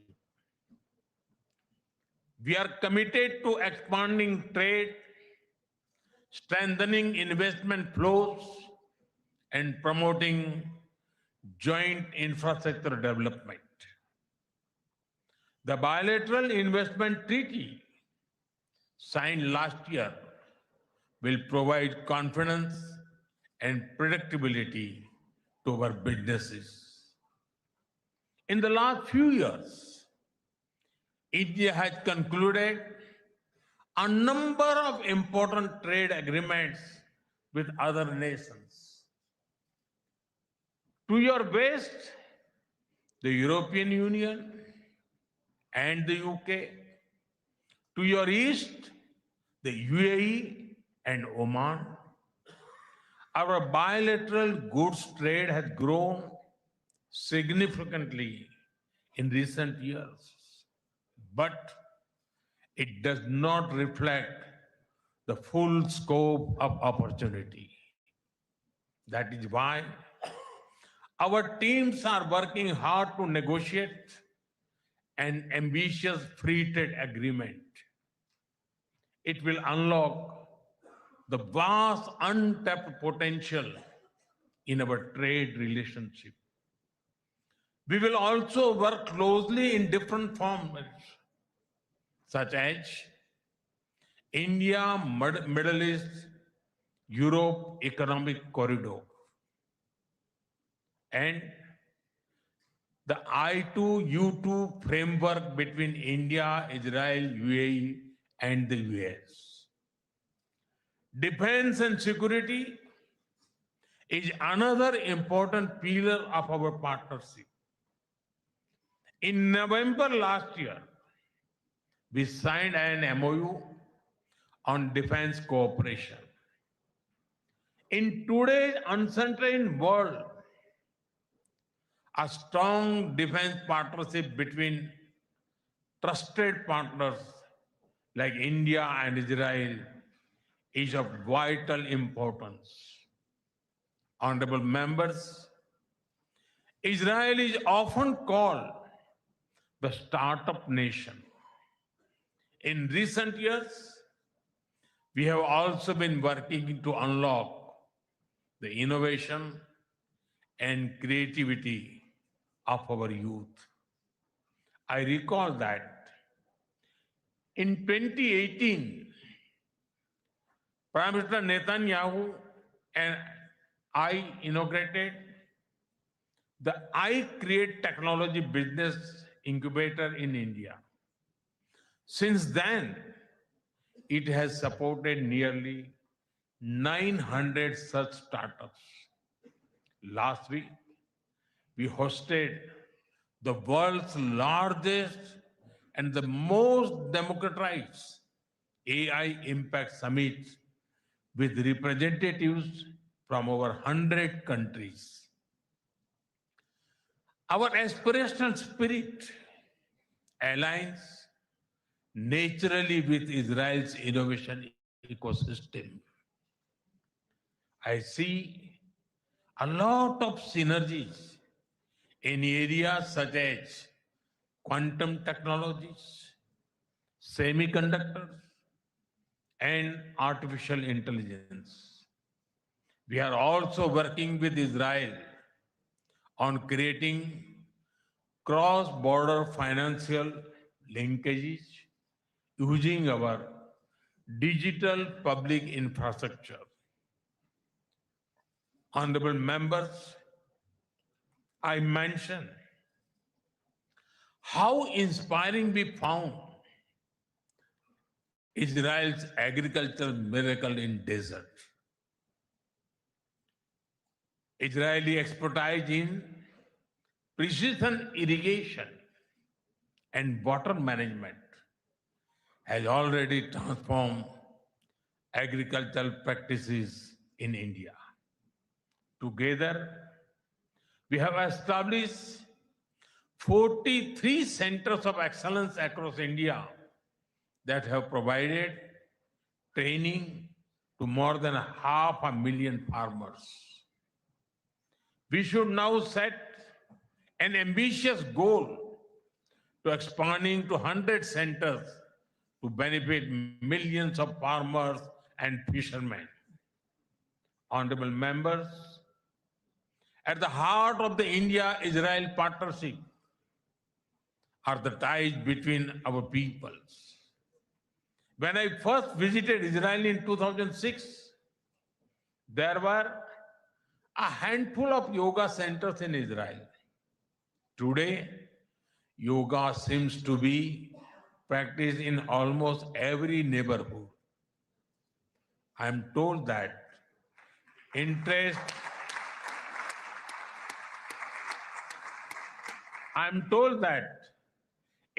in Ayurveda is also growing in Israel. I invite more and more young Israelis to travel to India.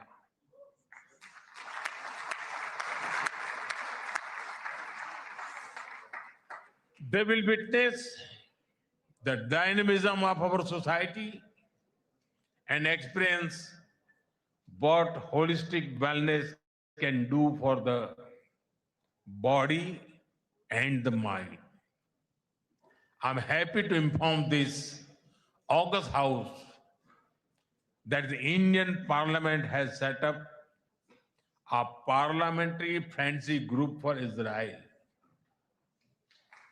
I invite you all to visit India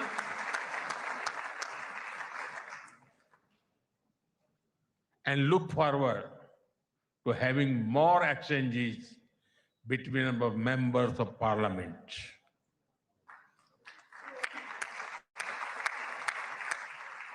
I'm aware that Indian caregivers and skilled workers in Israel contribute immensely to families and communities.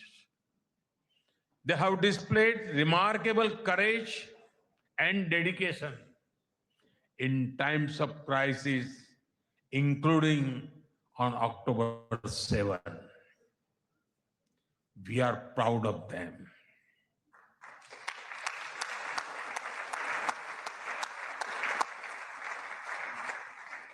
As the Jewish teachings reminds us, whoever saves one life saves the entire world.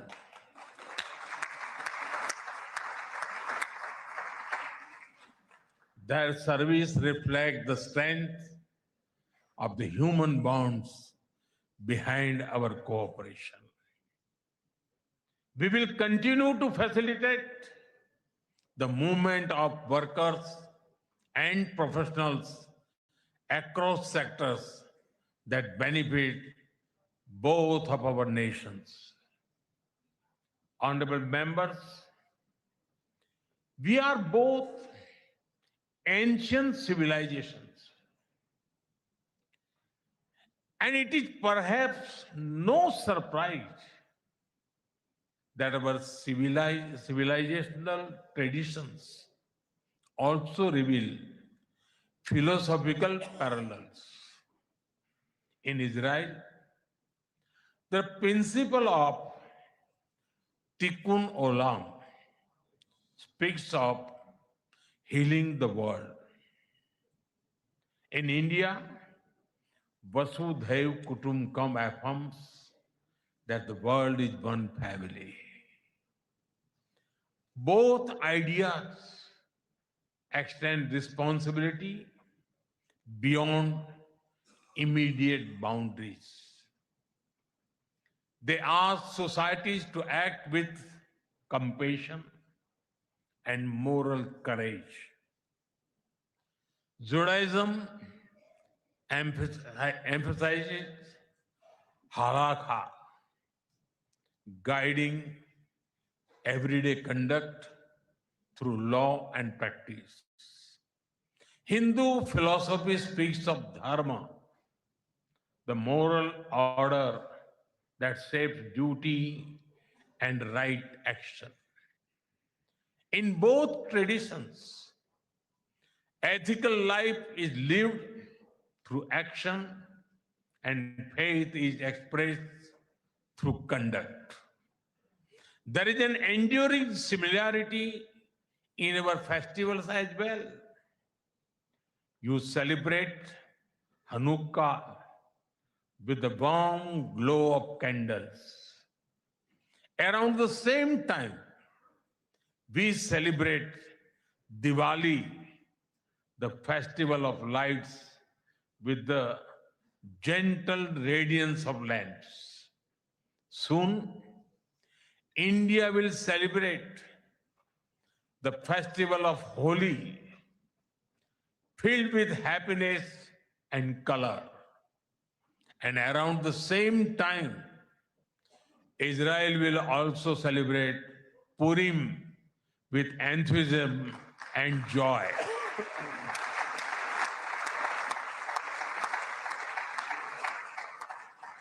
Honorable members, our shared ideals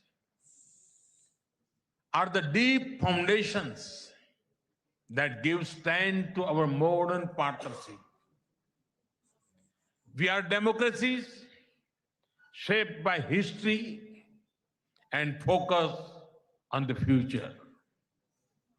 Our partnership is grounded in shared experience and shared aspirations. Our strong partnership not only serves national interests, but also contributes to global stability and prosperity. Let us ensure that the friendship between India and Israel remains a source of strength in an uncertain world. Am Israel Chai.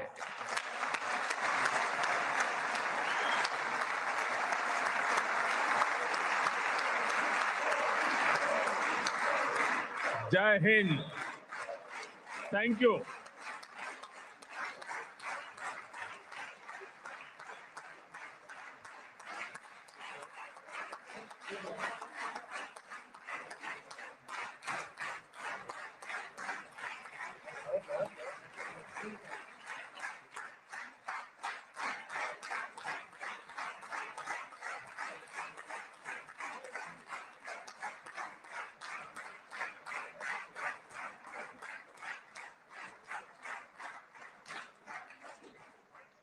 חברות וחברי הכנסת, אני מתכבד להעניק לראשונה בתולדות המשכן את עיטור הכנסת, אות הכבוד הגבוה ביותר שבית המחוקקים הישראלי יעניק לראש ממשלת הרפובליקה של הודו, נרנדרה מודי, כהוקרה על הובלתו האישית לחיזוק היחסים המדיניים בין הודו לבין ישראל ועל תרומתו להעמקת שיתופי הפעולה בתחומי הביטחון, הכלכלה, החקלאות, החדשנות, הטכנולוגיה ועוד.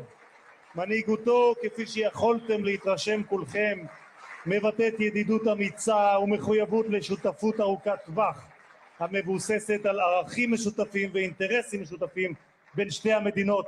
בבקשה, אדוני.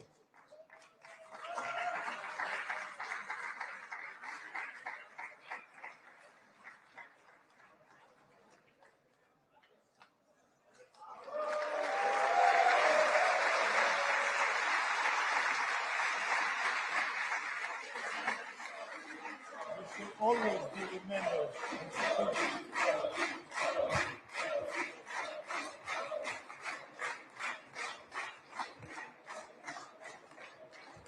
כבוד יושב ראש הכנסת וכבוד ראש ממשלת הודו. I'll go and meet the people. אוקיי.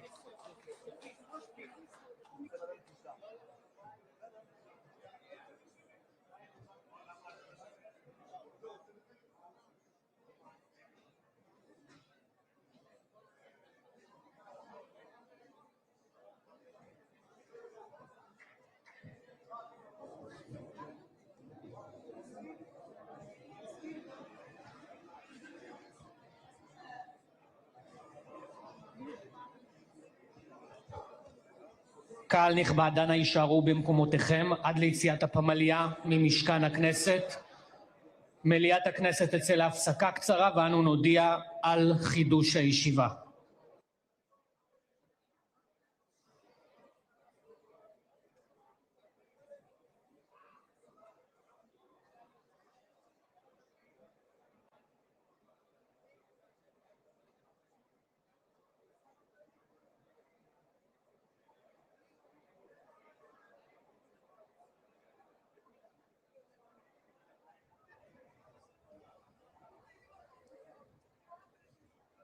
Israel की संसद Knesset में प्रधानमंत्री नरेंद्र मोदी का संबोधन, और उससे पहले हमने देखा कि कनेसेट में स्पीकर आमिर ओहाना ने अपने संबोधन से शुरुआत की और उन्होंने प्रधानमंत्री नरेंद्र मोदी द्वारा लिखित कविता होप का उदाहरण दिया और बताया कि कैसे भारत और इजराइल के बीच की जो साझेदारी है वो होप पर ही आधारित है. It is the partnership of hope. जो आधार है। उन्होंने बहुत ही गर्मजोशी के साथ प्रधानमंत्री नरेंद्र मोदी के लिए कहा, क्नेसेट में आपका स्वागत है।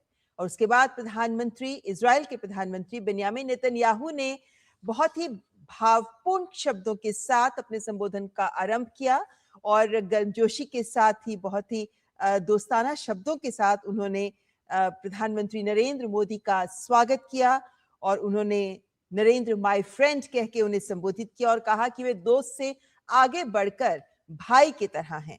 और उन्होंने प्रधानमंत्री नरेंद्र मोदी को एशिया के शेर कह के भी संबोधित किया और प्रधानमंत्री नरेंद्र मोदी के तेल अवीव में आगमन पर जिस तरीके से उन्होंने उन्हें गले लगाया था, उन्होंने उसको द मोदी हक का नाम देते हुए उन पलों को भी याद किया।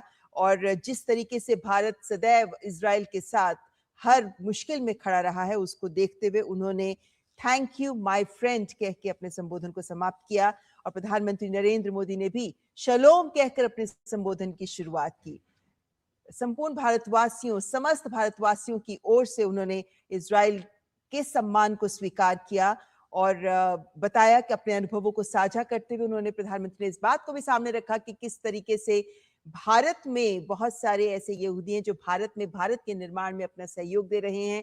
विभिन्न उदाहरण देते हुए प्रधानमंत्री ने बताया कि किन मायनों में दोनों देशों के रिश्ते बहुत खास है। खास तौर पर अपने जन्मतिथि को भी जब प्रधानमंत्री नरेंद्र मोदी ने इस बात को सामने रखा कि किस तरीके से उनकी जन्मतिथि भी दोनों देशों को जोड़ती है आरेंद्र, और ये बहुत महत्वपूर्ण बिंदु है जो प्रधानमंत्री ने सामने रखा आज के इस वक्त में। बिल्कुल, और ये महत्वपूर्ण तस्वीरें और गवाह बनी है आज इजराइल की संसद, जहां पे मोदी मोदी के नारे लगे। हम हिंदुस्तान में तो अक्सर चुनावी रैलियों से लेकर भारतीय संसद में भी इस प्रकार की तस्वीरों और इस प्रकार के नारों के लिए हमें अपेक्षा होती, लेकिन इजराइल की संसद में मोदी मोदी के नारे लगना ये उनकी स्वीकारता को दर्शाता है, उनके प्रति आकर्षण को दर्शाता है और ये अपने आप में बेहद महत्वपूर्ण ममता।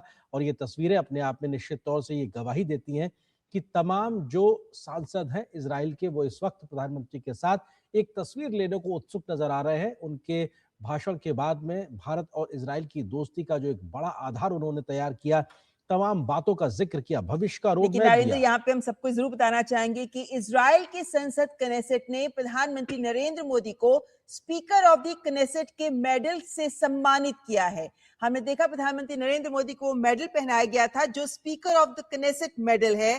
प्रधानमंत्री नरेंद्र मोदी ने आज अपना संबोधन प्रस्तुत किया। उसके बाद इजराइल की संसद कनेसेट ने प्रधानमंत्री नरेंद्र मोदी को speaker of the Knesset medal से सम्मानित किया है। प्रधानमंत्री नरेंद्र मोदी ऐसे पहली शख्सियत हैं जिनको इस मेडल से सम्मानित किया गया है। आप कह सकते हैं कि ये कनेसेट का हाईएस्ट ऑनर है, सर्वोच्च सम्मान। इजराइल की संसद कनेसेट का सर्वोच्च सम्मान ये मेडल है जिसको बोला जाता है speaker of the Knesset medal, जो आज प्रधानमंत्री नरेंद्र मोदी को इससे सम्मानित किया गया है। और प्रधानमंत्री नरेंद्र मोदी का जो अद्भुत योगदान रहा है दोनों देशों के रिश्तों को प्रगाढ़ करने में, और जिस तरीके का उनका नेतृत्व रहा है, और जिस तरीके से भारत और इजराइल के बीच के संबंधों को, रणनीतिक संबंधों को नया आयाम देने में प्रधानमंत्री नरेंद्र मोदी के योगदान को पहचान देते हुए प्रधानमंत्री नरेंद्र मोदी को इजराइल की संसद कनेसेट के द्वारा आज speaker of the Knesset medal से सम्मानित किया गया। और ये वो सम्मान है जो न केवल प्रधानमंत्री नरेंद्र मोदी के लिए है, बल्कि उनके माध्यम से समस्त 140 करोड़ भारतवासियों का सम्मान है ये, क्योंकि प्रधानमंत्री नरेंद्र मोदी ने ये बात कही कि जब वो कनेसेट को एड्रेस कर रहे थे कि वे यहाँ सभी भारतवासियों का प्रतिनिधित्व करते हुए संबोधित कर रहे हैं। ममता, ये उन तमाम जो विदेशी सरजमी, विदेशी के तमाम देशों के द्वारा जो प्रधानमंत्री मोदी को दिए गए सम्मान है, उसकी फहरिस्त में एक बड़े सम्मान के तौर पे हम जानते हैं लगभग 2 दर्जन से ज्यादा देशों के तमाम बड़े बड़े प्रतिष्ठित सम्मान प्रधानमंत्री मोदी को मिल चुके हैं। इनमें तमाम देशों के सर्वश्रेष्ठ नागरिक सम्मान भी शामिल है। और ऐसे में अब प्रधानमंत्री को वहां की संसद का सर्वोच्च सम्मान मिलना, ये भारत और इजराइल के रणनीतिक दोस्ती में प्रधानमंत्री मोदी के जो व्यक्तिगत उनका योगदान है उसको एक तरह से रेखांकित करता है। लेकिन ये बहुत जरूरी इसलिए भी हो जाता है कि प्रधानमंत्री नरेंद्र मोदी पहले ऐसे व्यक्ति हैं जिनको इस सम्मान